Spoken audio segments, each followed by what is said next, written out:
Estamos de volta com o Jornal Futura e agora falamos de saúde.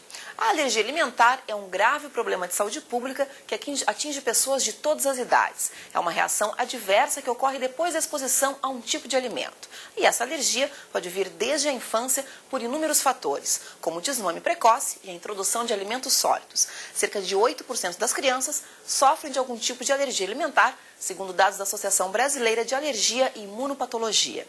Em Goiás, um grupo de mães de crianças que têm este problema se uniram para trocar receitas e oferecer uma alimentação melhor para os filhos. Veja na reportagem da TV UFG. Comer é um dos maiores prazeres para as crianças, mas não são todas que podem consumir qualquer tipo de alimento. Este é o caso de Pedro, de apenas 4 anos. Desde o nascimento, ele apresentou diversas alergias alimentares, como ao ovo, aos derivados do leite, ao trigo e ao glúten. Quando o Pedro nasceu, eu não imaginava que era alergia alimentar.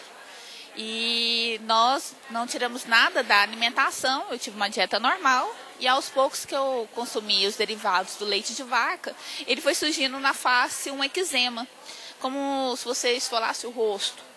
E à medida que eu comia mais derivados, mais aumentava. A alergia alimentar é uma resposta imunológica a algum tipo de substância presente no alimento. Ela pode causar reações graves, como dificuldades em respirar. Em outros casos, apresenta sintomas diversos, como lesões na pele, dor abdominal, baixo ganho de peso, diarreia constante ou constipação. Ela pode ser imediata e, com isso, levar a alguns riscos à saúde do paciente, riscos de vida, muitas vezes, então riscos de anafilaxia, que a gente chama, dificuldade para respirar, alterações cardíacas. E também existem as reações tardias, então as não imediadas. Essas reações, elas geralmente aparecem um dia ou mais, podendo ser até 14 dias após a ingesta ou contato com o alimento. A médica ressalta que as alergias alimentares podem ocorrer em qualquer idade, mesmo em quem nunca apresentou nenhum sintoma. Depois de diagnosticada a alergia, é preciso iniciar o tratamento, que muitas vezes consiste em retirar um alimento da dieta. As crianças que têm manifestações tardias, então realmente é só afastar o alimento e tem que ser uma dieta rigorosa para que realmente esse organismo se adapte a parar em algum momento de ter reação quando a gente reintroduzir esse alimento. Então essas crianças não podem ter contato nenhum, nem contaminação, por exemplo, com leite ou com trigo, caso sejam esses os alérgenos. E já as crianças ou adultos que têm uma alergia imediata, existem estudos em andamento para fazer a dessensibilização oral. Então seriam técnicas para que você, dando pequenas porções desse alimento, a pessoa talvez desenvolva uma tolerância.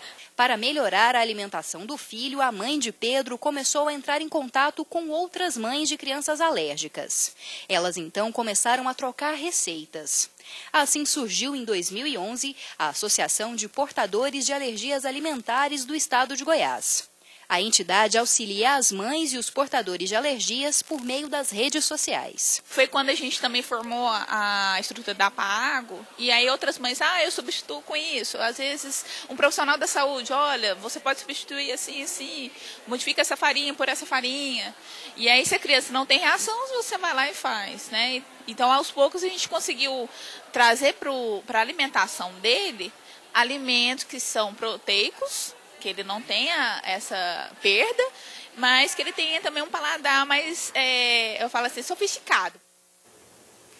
Bom, e para conversar com a gente sobre as reações e cuidados que envolvem a alergia alimentar, eu converso com José Luiz de Magalhães Rios, médico alergista e imunologista da Universidade Federal do Rio de Janeiro. Aproveite os contatos que estão aí na sua tela e mande perguntas ou comentários, por telefone ou via Twitter. Tudo bem, José? Seja bem-vindo. Muito obrigado pelo convite. Só uma pequena correção. Por favor. Eu não sou da Universidade Federal do Rio de Janeiro. Eu fiz meu doutorado lá. Eu sou da Policlínica Geral do Rio de Janeiro. Senão isso pode dar uma confusãozinha depois. Obrigado, perdão, desculpa o equívoco. Sem problema. Bom, José, então, como a gente viu na reportagem, esse tipo de alergia, ela pode sim começar na infância e o quanto antes se preocupar com isso desde a amamentação é fundamental. Ela é mais frequente na infância, né? Começa em crianças pequenas, às vezes a alergia a leite, a mãe descobre porque o bebê mamando na mãe que ingere leite começa a apresentar urticária ou golfar muito, regurgitar muito, ela tem que ficar ligada a esse aspecto. Mas normalmente começa na idade um pouquinho mais tardia, quando ele começa a entrar em contato com outros alimentos diferentes do leite materno. Bom, a gente não tem como prever, claro, mas tem como precaver, então, essas alergias logo no início da vida?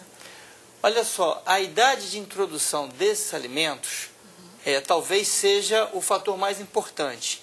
E todo pediatra já orienta, né? Começar por legumezinhos, depois algumas frutas, gradativamente. Evitar alimentos proteicos logo no início de vida, exceto o leite materno.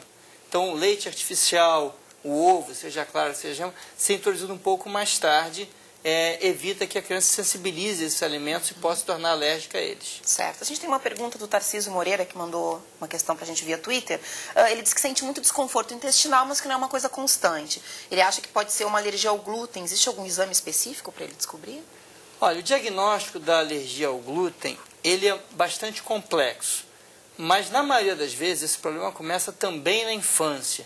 É difícil você ter um adulto começando um caso de intolerância a glúten nessa faixa etária. Mas pode haver.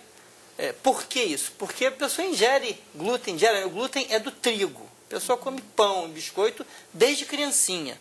Se tornar alérgico numa idade mais avançada, é menos comum. Mas pode ser, precisa de um alergista ou de um gastro que peça os exames adequados. Certo. Bom, pensando em outros quadros alérgicos, em relação à alimentação, a gente tem uma pergunta da Esther Dias, que é aqui do Rio de Janeiro. Ela descobriu há pouco tempo, pensando nessa questão da idade que o senhor falou, que tem alergia à lactose. O senhor também vai explicar para a gente, tem um pequeno equívoco nessa questão, né, que é bem popular. E ela pergunta se os outros alimentos podem agravar esse caso de alergia dela. Olha só, atualmente tem uma moda mal esclarecida. A lactose não provoca alergia. A lactose é um açúcar que tem no leite e ele pode provocar uma intolerância se a pessoa não tiver enzima que dissolve, que digere esse açúcar, que seria a lactase. Algumas crianças nascem sem ela e têm muita diarreia quando tomam leite. Porém, a alergia ao leite é provocada pela alergia às proteínas do leite de vaca.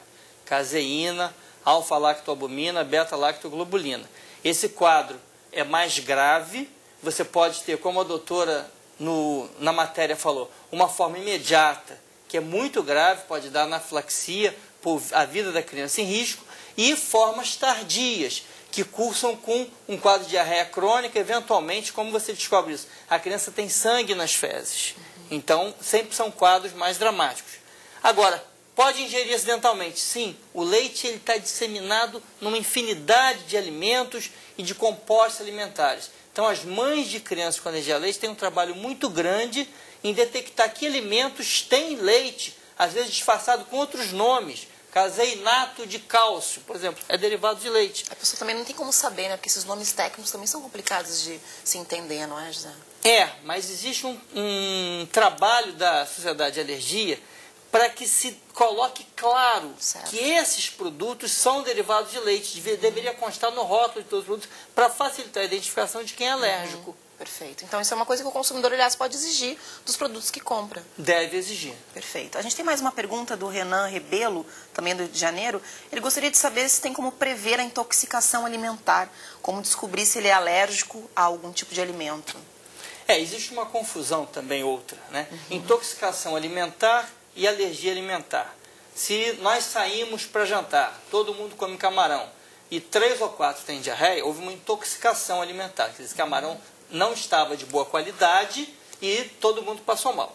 Agora, se 10 pessoas comem camarão, além de diarreia, tem placas no corpo, passa mal, falta de ar, esse indivíduo tem alergia ao camarão. O camarão, por exemplo, é um alimento que a pessoa se torna alérgica mais tarde na vida. A pergunta dele era se tem como... Se tem como ele saber se ele é alérgico a algum tipo de alimento, enfim. Na verdade, o diagnóstico vem a partir da clínica. Se ele tem manifestações e o próprio indivíduo já suspeita mais ou menos que alimento poderia ser esse. E aí ele vai ser investigado. Um teste de alimentos para vários alimentos pode dar resultados falsos positivos, ou seja, pode acusar um teste positivo para um alimento que a pessoa está acostumada a ingerir e nunca reagiu. Então, conhecer melhor os alimentos que come é sempre fundamental. E a origem de cada alimento, né, José? Ou se você... por exemplo, eu tenho um caso de uma paciente que foi jantar no restaurante japonês e depois teve uma crise grave. Pensou que fosse peixe, pensou que fosse o choio, e depois de algumas consultas entrevistando, a suspeita era sobre gergelim, porque ela tinha ido também no restaurante árabe e tinha passado mal ao comer uma comida que tinha gergelim. Então é um diagnóstico um pouco difícil, o médico precisa investigar bem e a observação do paciente é muito útil para chegar a esse diagnóstico, que será aí sim confirmado por exames. Perfeito. Bom, muito obrigado pela presença. Muito obrigado, o prazer foi meu. Estamos aí para a próxima, se for necessário. Até a próxima, então. A gente faz mais um breve intervalo e volta já. No próximo bloco, em Bauru, no interior de São Paulo, uma turma de idosos mais alegre e ativa.